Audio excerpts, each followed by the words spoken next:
Revenge with Karen. We're terminating you effective immediately. Security will escort you out, she said, without even looking up from her brand new company-issued laptop, still halfway through logging into her Slack account for the first time. The CEO's daughter-in-law. Day 1. Office 1, me. No handshake. No explanation. Just a trembling junior HR rep standing behind her like he was watching someone defuse a bomb with a spatula. Ink on her onboarding packet was still wet, and she was already playing executioner. She had her blonde hair in a high ponytail, her resume printed on thick cream cardstock, and her MBA confidence inflated like a bounce house at a divorce party. She didn't ask questions. She didn't even blink.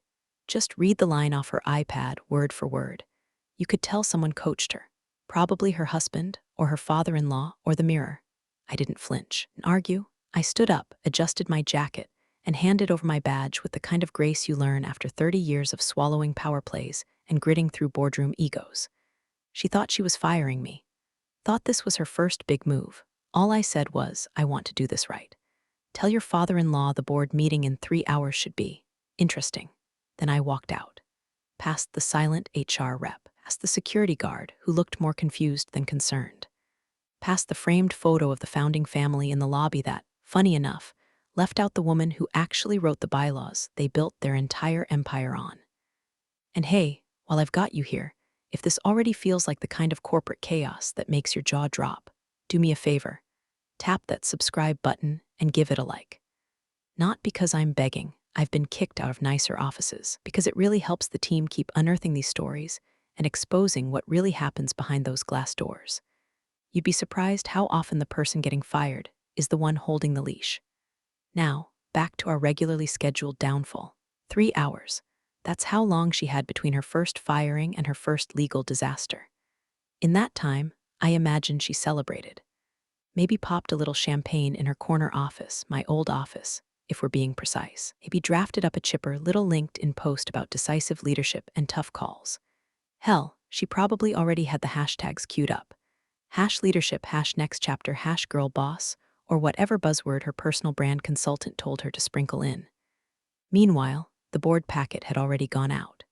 Clause 17C, titled plainly, Emergency Reassignment and Voting Suspension Trigger, buried in the original shareholder agreement like a landmine nobody expected to step on. Written by yours truly. Reviewed by legal. Signed by every investor who ever asked, but what happens if leadership goes rogue? The answer? If an executive is terminated without a formal board vote, and that termination is initiated by an appointee with no equity, well, then the appointee loses all interim authority. The board convenes within the day. Voting power reverts to the majority shareholder. Me. Because while she was sipping bubbly and measuring for new curtains, I was filing that clause activation. Dated, signed, timestamped, and couriered to every board member, investor, and general counsel tied to this company. And unlike her welcome packet, mine came with a certified return receipt. She thought I'd go quietly. What she didn't know was that I never built this company to be seen. I built it to be safe, from people exactly like her. Entitled, impatient, handed power like it came with the family Wi-Fi password. She wasn't the first to underestimate me, but she might just be the last, because by the time her LinkedIn post got halfway drafted, her name had already been flagged in the system. Unrecognized executive, no voting rights, pending shareholder review, and the founder, her father-in-law, still hadn't seen the packet, but he would. Oh, he would. There's a reason my name doesn't appear in the glossy company brochures or on the About Us page. I was the shadow in the scaffolding, the clause in the contract, the call you made when the boardroom lights were off and the SEC was circling like a hawk. I never wanted the spotlight. I wanted structure, stability, leverage, and equity. God, the equity. While they were naming conference rooms after founders' grandkids and handing out plaques to people who'd been here 5 fiscal quarters, I was taking payment in percentages. Half a point here, a full point there.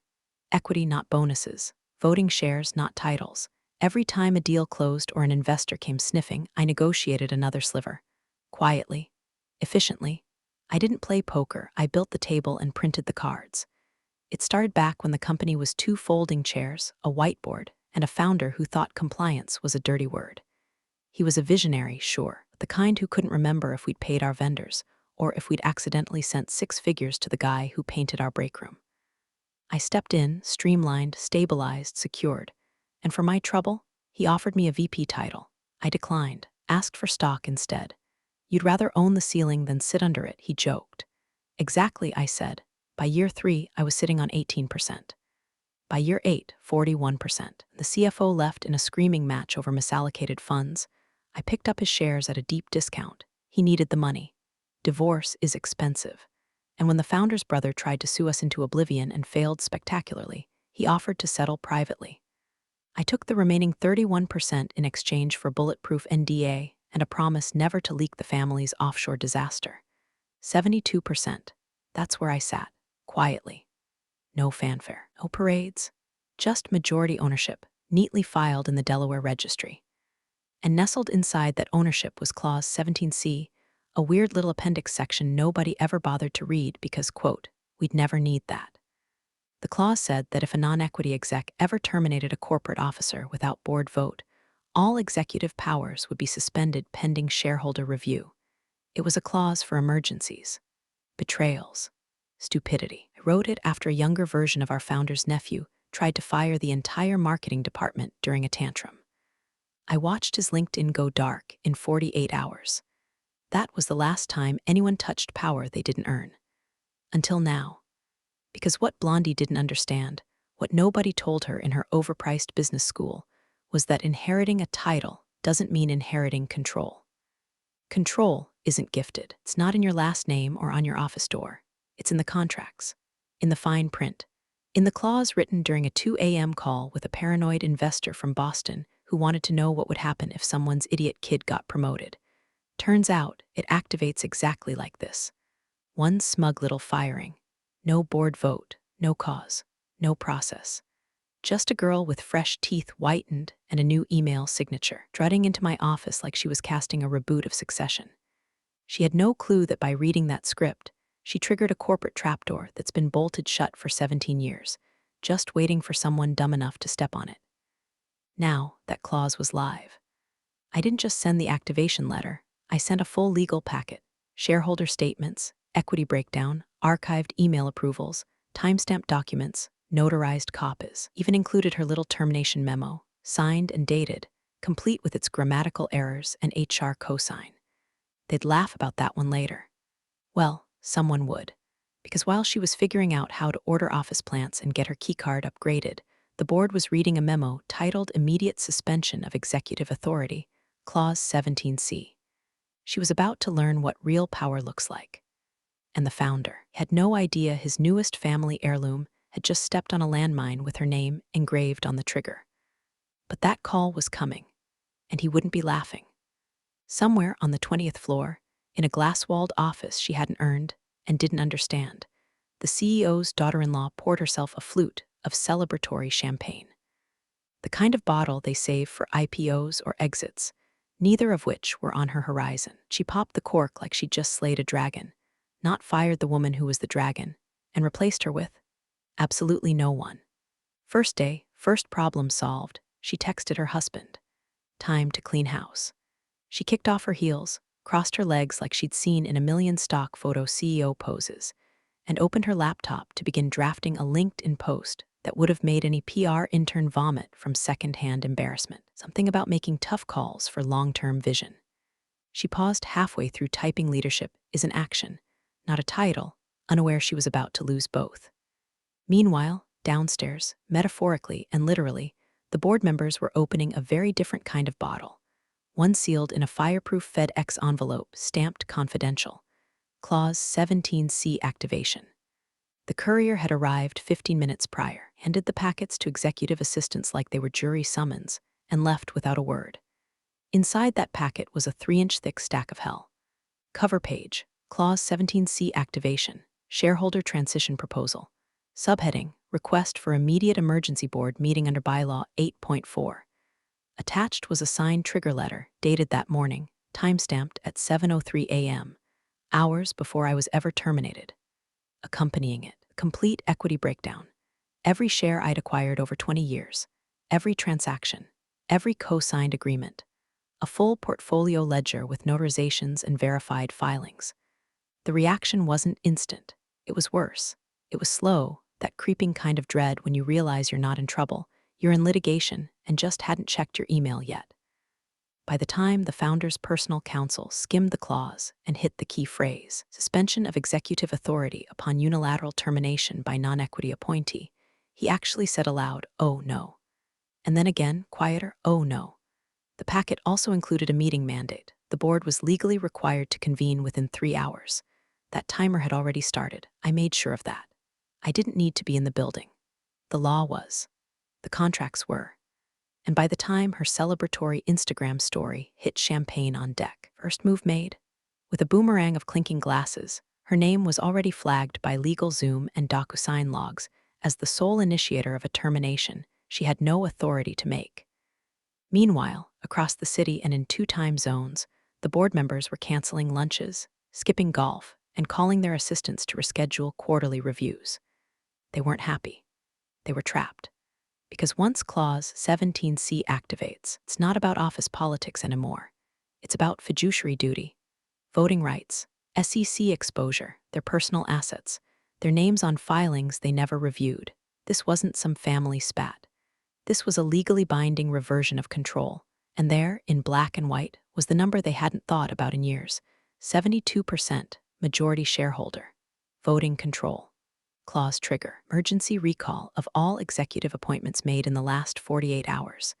Immediate revocation of non-board sanctioned authority. My authority. Reinstated the moment hers was voided. Oh, and let's not forget the cherry on top. The clause wasn't just real, it was irreversible once filed. That little fact had been added during a very specific investor scare years ago. They wanted assurance that if someone did go rogue, couldn't undo the emergency meeting with a panicked apology and a retracted memo. There was no take-back button. So while she strutted through the hallway with her little clipboard and tried to figure out how to access the internal financial systems, the boardroom chairs were already being filled. The founder hadn't arrived yet, but his phone had buzzed, twice, and both times he ignored the screen. The third time he picked up, and everything changed. Founder was mid-backswing on hole 7 at the country club he half-funded, chewing a cigar that matched his tan and his ego when the first call came in. Ignored. Second one too. It wasn't until the third ring, persistent, sharp, from his general counsel's personal line, that he grunted, dropped the club, and snapped, "This better be good." What followed wasn't good.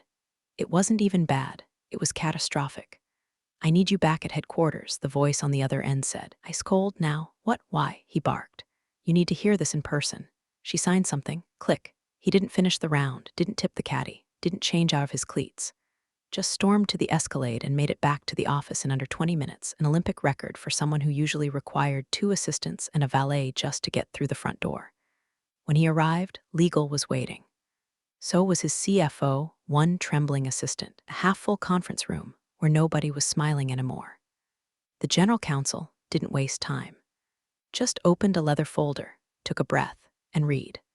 Per Clause 17C of the amended shareholder agreement, any executive termination carried out by a non-equity appointee, without prior board vote, shall result in immediate revocation of all interim leadership authority. Suspension of C-suite appointments made within the past 48 hours. Automatic deferment of executive control to the majority shareholder, pending emergency board review. The founder froze. For a second, he looked like he hadn't heard English. Then his jaw clenched, his temples pulsed, and he growled, "Who signed the termination?" No one answered. He asked again. Louder, more desperate. "Who the hell signed the termination?" The CFO swallowed hard, eyes flicking to the junior assistant, who looked like she might vomit into her tablet. Finally, the general counsel responded, flat and unforgiving, "Your daughter-in-law, alone." The silence in that room was surgical. The founder blinked once, slowly, then again. The color drained from his face like someone had pulled a plug behind his ears. She doesn't have sign-off authority," he said, as if saying it aloud could somehow roll back the clock. "No," the attorney said. "She doesn't. She never did. She's CSO. She was appointed CSO. By you, ratified by the board. And she holds 0 equity. Her authority is entirely derivative, which means under Clause 17C, her unilateral termination of a corporate officer is invalid and illegal." The founder ran a hand over his mouth, pacing, muttering under his breath, "Jesus, Jesus Christ," then louder, "This is a misunderstanding. I'll talk to her. We'll rescind," the lawyer didn't let him finish. "There is no rescind," The clause is live. It's been triggered. Paperwork was filed before the termination was executed. Time-stamped, notarized, and distributed to all investors. You've got 2 hours left before the emergency meeting begins. But she's family, he tried. She's not shareholding family, the attorney cut in. And right now, she's sitting in your former advisor's office, eating strawberries and asking how to change the company mission statement. The founder sat down, hard, like the chair had punched him. His hands were shaking. No longer the swaggering patriarch of a billion-dollar portfolio. Just an aging man who realized he handed a loaded gun to someone who thought the safety was optional. "Where is she?" he asked, voice barely audible. "Probably writing a press release," the CFO muttered. He looked up, eyes red now. "What do we do?" The general counsel closed the folder. "You sit in that boardroom, you listen, you do not interrupt. And when she walks in, because she will walk in, you remember that she holds 72% of this company." "God help us all," he said, mostly to himself. And as he stood, slowly, painfully, you could see it land in his gut like a gut punch from his own past. He never gave her power. She took it, one clause at a time. When the termination memo was signed that morning, the first thing the daughter-in-law did, before the coffee even finished brewing, send a Slack to IT. "Please deactivate all access for redacted. Immediate lockout. Full system sweep. No thanks, no signature, just corporate bark typed with manicured nails." She was still basking in the buzz of perceived authority, probably thinking she was making history instead of tripping a wire. She CC'd 3 directors and added a smiley face to soften the blow, like emojis could patch legal sinkholes. IT director saw the message at 9:22 a.m. He stared at it, then at the terminal, then at the internal registry list, the real one, not the vanity dashboards that the C-suite used for board presentations. This was the back end, the bones. And right there, in bold text, primary administrator redacted, compliance authority token holder redacted, legal digital signatory for contractual binding redacted, shareholder registry control redacted, equity stake control access 72.04% redacted. He did not freeze the account. He did not lock her out. He did not even reply. Instead, he walked his laptop to legal, sat it down gently like a bomb with a timer ticking under the keyboard, and said she's still wired in. Fully. "If I deactivate her, we lose access to 3 compliance tools, 7 investor portals, the SEC auto-filing API, the shareholder ledger." Legal didn't even look up. Don't touch it. 10 minutes later, the daughter-in-law strolled by, acting like she ran the place. IT guy said nothing. Legal said less. The building had gone quiet, hushed like a hospital wing before bad news. Back in her office, she returned to her half-finished LinkedIn post. She read it aloud once. "Today, I made my first difficult decision as Chief Strategy Officer. Leadership means prioritizing the health of the company, even when it's uncomfortable. I'm proud of our direction. #leadership, #strategic thinking, #next chapter." She stared at the blinking cursor. Added a line, "A new era begins." But her fingers didn't move to hit post. Not yet, because something was off. Her inbox had gone quiet. No new messages from legal. No congratulatory replies from the board. And she noticed something else. Digital dashboard that usually displayed voting thresholds and operational metrics. It was grayed out. Like someone had flipped a switch she didn't know existed. She tried accessing the cap table. Error. She tried approving her own expense request. Denied. She tried to schedule a leadership memo through internal comms. Blocked. The digital systems weren't crashing. They were rejecting her. And then, as if summoned by dread itself, her phone buzzed. Unknown number. One text. The lead investor.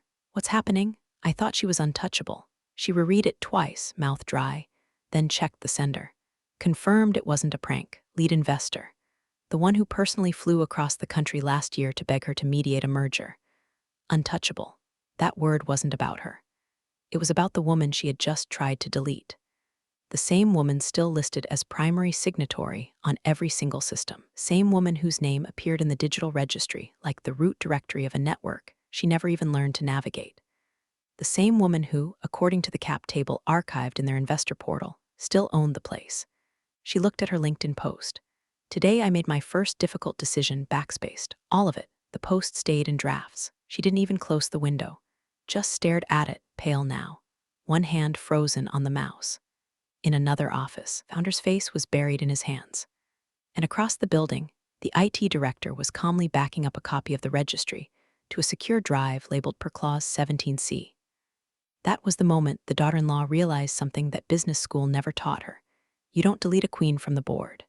You just trigger her next move. The boardroom was already full by the time she arrived, the kind of full that doesn't allow for conversation. Just glances, clipped whispers, papers shuffled for show. No pastries, no coffee, just water.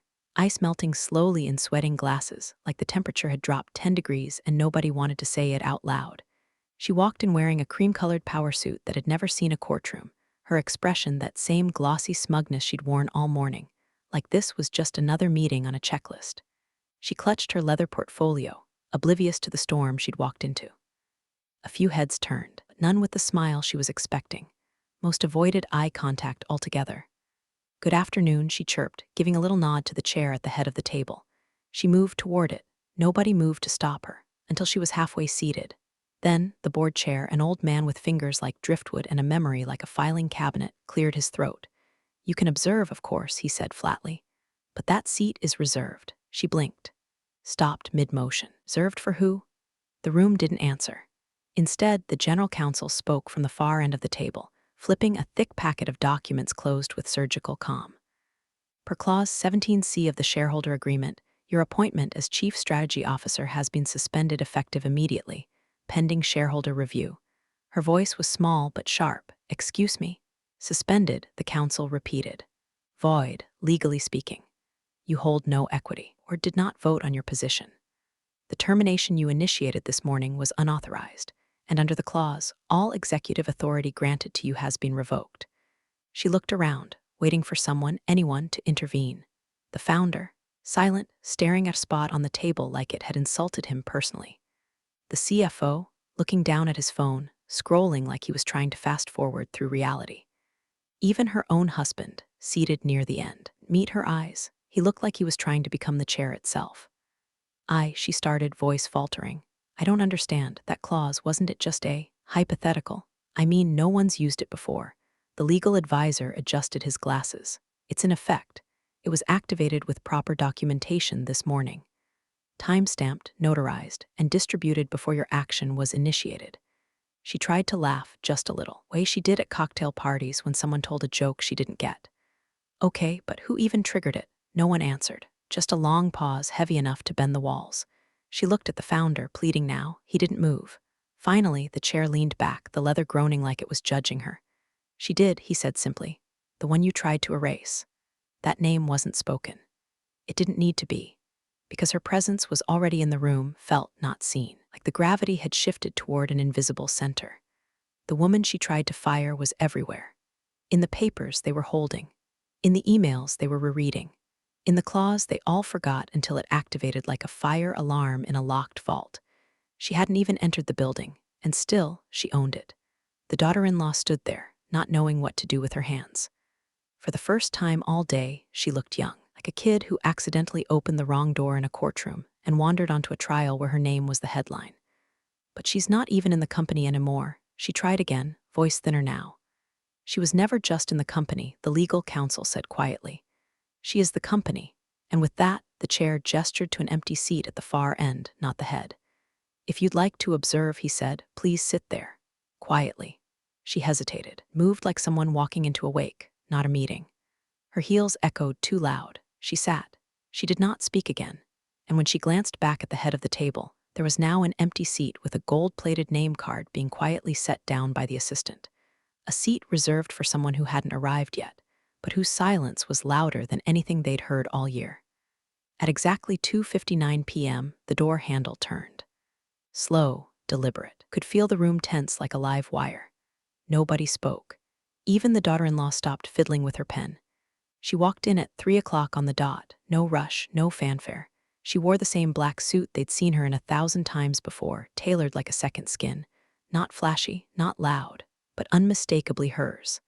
The kind of presence that didn't need introduction or explanation.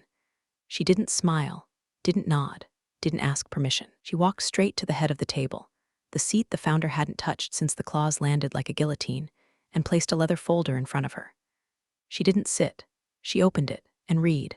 Her voice was calm, not theatrical, not emotional, just fact. As majority shareholder, she said, I formally request a binding vote to rescind all C-suite appointments made in the past 48 hours pending shareholder review. The words hit like bricks. No reaction at first, just silence, as if the room had swallowed its own breath. Then the chair cleared his throat. Motion received, logged, will be entered into record for immediate consideration. Still, no one moved. The founder didn't speak. He didn't even lift his eyes. Just sat there, back hunched, staring at the glass pitcher in front of him like he couldn't figure out how it got there. He looked smaller, like someone had reached into his chest and pulled out the confidence that used to carry him through IPOs, acquisition talks, and 3 different lawsuits without flinching. She didn't look at him, didn't need to. The daughter-in-law looked like she might faint. Her mouth opened, but no sound came out. Her hands, so steady hours earlier when she signed a firing memo with a signature that meant nothing, now trembled around the edges of her notepad. And still, she didn't speak. Nobody did, because there it was, written, spoken, witnessed, a reminder that she hadn't lost control when she was escorted out. She had given them the illusion of it. Let them play dress-up with titles and corner offices and LinkedIn banners while she pulled strings behind soundproofed legal armor. They thought she'd walk away.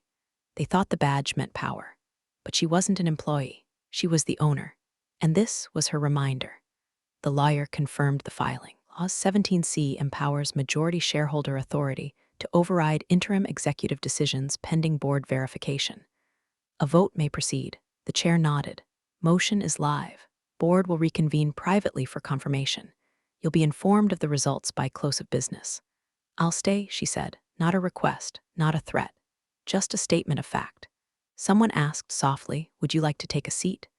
She finally turned, looked at the empty head chair. Back at them all? No, she said, I'll stand. It wasn't defiance, it was dominance. Quiet, absolute, and terrifying, because you don't sit when you already own the table. And she did. The board knew it, the founder knew it. Hell, even the Wi-Fi access logs knew it. She still had superuser privileges no one dared deactivate. The founder finally spoke. A whisper, you set this up. Her eyes locked on his.